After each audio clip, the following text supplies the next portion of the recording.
உனக்கு எதிரான ஆயுதங்கள் வாய்க்காதே மகனே, உனக்கு எதிரான ஆயுதங்கள் வாய்க்காதே மகளே.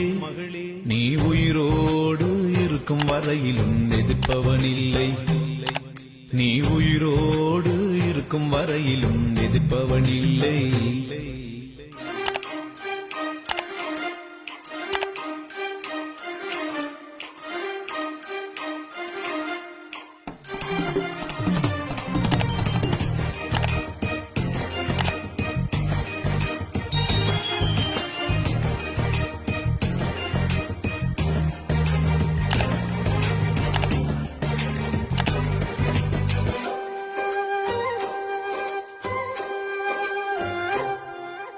உன்னை நான் காப்பாற்றி அடிக்கடி தண்ணீர் பாய்ச்சிடுவேன், உன்னை நான் காப்பாற்றி